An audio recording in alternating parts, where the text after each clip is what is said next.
saja tentu doanya Kamaru Bayatni, Bapak nggak punya kewajiban untuk merawat anak. Nah, saya kira peran-peran pengasuhan anak. Assalamualaikum warahmatullahi wabarakatuh. Selamat pagi Sobat Mubadalah dimanapun Anda berada. Kembali lagi bersama kita teman-teman dari Umbul Teduh, yang hari ini kita akan bicara soal mubadalah. Tapi yang menjadi beda adalah hari ini kita bersama pegiat mubadalah dari Institut Agama Islam Negeri Metro, yakni Ibu Dr. Mufliha Wijayati MSI. Selamat pagi Ibu. Selamat pagi. Sehat Salam ya, Ibu, mubadalah ya. Salam mubadalah. Ya. Beliau juga sebagai Ketua Pusat Studi Gender dan Anak di Institut Agama Islam Negeri Metro Lampung. Ya. Ibu apa kabar? Baik. Baik ya. Sehat selalu kan ya? Alhamdulillah. Yang paling utama sekarang ini sehat. Sehat ya. Tentunya tetap di rumah saja. Iya, belajar dari rumah, beribadah dari rumah. Beribadah dari rumah tanpa menggugurkan kewajiban sebagai pendidik gitu ya kan. Iya.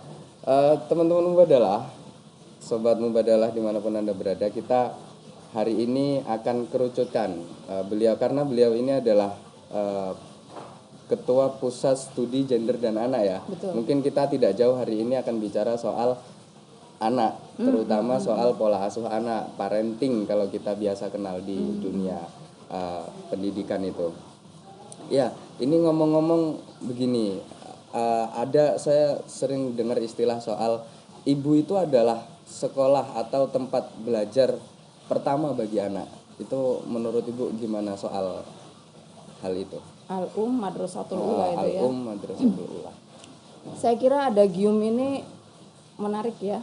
Kita sering mendengar istilah ini, dan perempuan-perempuan itu, ibu-ibu itu selalu dibebani dengan ada gium ini, bahwa kamu sebagai ibu adalah sekolah pertama untuk anak-anakmu.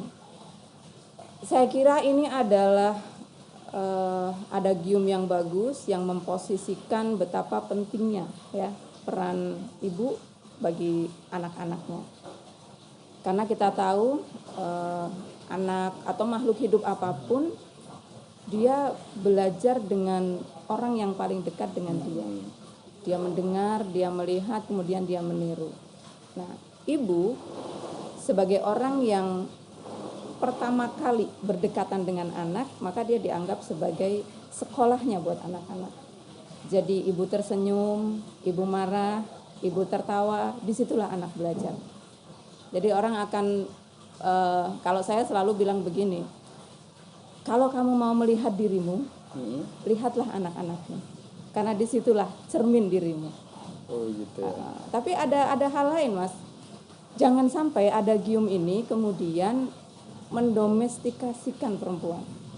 Paham ya, domestifikasi. Domestik. Jadi hanya karena ibu adalah sekolah pertama bagi anak-anak, maka ibu tidak boleh kemana-mana, karena dia harus berada di rumah terus, berdekatan dengan anak-anaknya. Nah, saya kira ini dua hal yang berbeda gitu ya. Jadi sebagai madrasah pertama buat anak-anaknya bukan berarti kemudian perempuan hanya boleh atau ibu harus selalu bersama dengan anaknya. Saya kira tidak. Jadi ada gium ini bukan berarti kemudian mengkerdilkan fungsi seorang ibu gitu ya kan. Hanya terbatas untuk menjadi tempat belajarnya anak, karena apapun yang dilakukan oleh ibu secara tidak langsung pasti akan diperhatikan oleh anak, dan itu akan menjadi pelajarannya gitu kan. Betul sekali. Bahkan saya pernah baca tulisan Ibu ceritanya itu. Saya kan suatu ketika saya baca tulisan itu, justru entah ini maksudnya saya cross check saja ke Ibu gitu kan, entah ini benar atau tidak. Jadi seorang anak itu biasanya cenderung melakukan perilaku-perilaku yang ya dalam tanda kutip bisa dibilang agak bandel atau nakal gitu kan, bertingkah aneh. Itu justru malah ketika dia sedang berdekatan dengan ibunya.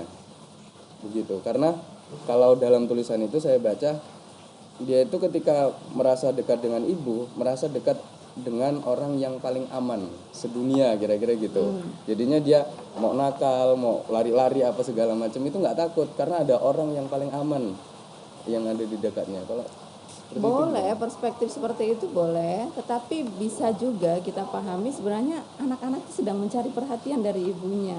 Gitu Ya, ya. bisa jadi ibunya kan Caper selama ya. ini sibuk ya kan. Dan ketika anak dekat dengan ibunya maka dia sebenarnya cari perhatian gitu. Ini ibu saya care atau tidak sih dengan saya gitu. Jadi selalu dia buat ulah atau bikin aksi-aksi apa yang itu sebenarnya memancing perhatian dari ibunya. Ini pengalaman saya sebagai ibu juga ya. Oh iya, iya. Sebagai emak gitu. Jadi anak-anak saya misalnya ketika dekat dengan sedang bersama kakeknya, neneknya, tidak dengan saya, dia baik-baik saja. Tapi ketika saya berada di samping dia, ada aja yang diminta. Iya. Nah, itu sesungguhnya dia sedang cari perhatian dari ibunya gitu. Nah, saya kira bisa saja perspektif yang pertama tadi karena anak merasa aman, nyaman, maka dia berhak untuk melakukan apa saja. Tapi ada juga kecurigaan yang perlu kita lihat. Jangan-jangan anak ini hanya cari perhatian dari ibunya. Ya, ibunya kurang perhatian atau ya poinnya dia cari perhatian aja dari ibu. Dan itu bisa ini ya, bisa dikatakan naluri anak terhadap ibu ya mungkin ya.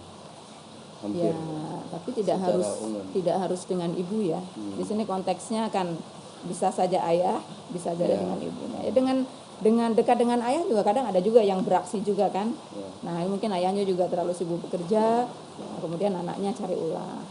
Termasuk juga misalnya kenakalan-kenakalan yang dia lakukan di luar. Ya, dia tidak sedang berada dengan orang tuanya, tapi dia melakukan apa di luar. Ya, itu juga saya kira bagian dari dia mencari perhatian gitu. Tanpa dia berbuat yang aneh-aneh begitu, mungkin orang tuanya oh dia baik-baik saja. Tapi dengan cara dia melakukan sesuatu yang aneh atau yang ya kenakalan tadi ya dibilang, nah otomatis kan ayahnya kemudian memperhatikan dia, ibunya memperhatikan dia.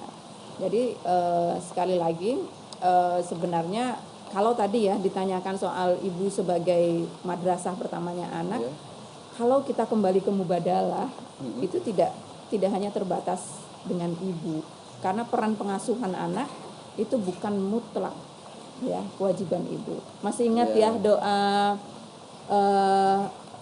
doa orang tua, ingat nggak? Oh ya. Apa itu doanya coba? Firli wali walidayya. Oke. Terusannya apa? Kama robbayani shaghira. Jadi kama robbayani shaghira itu kan dua orang bukan kama robbayatni ya. Dua orang yang mengasuh. Oh iya. Bukan kama robbayatni.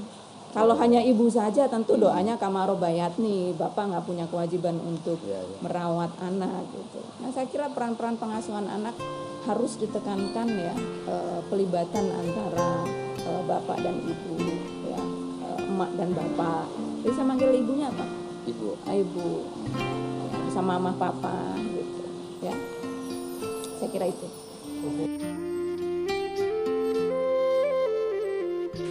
Kalau kamu mau melihat dirimu, lihatlah anak-anak, karena disitulah cermin dirimu.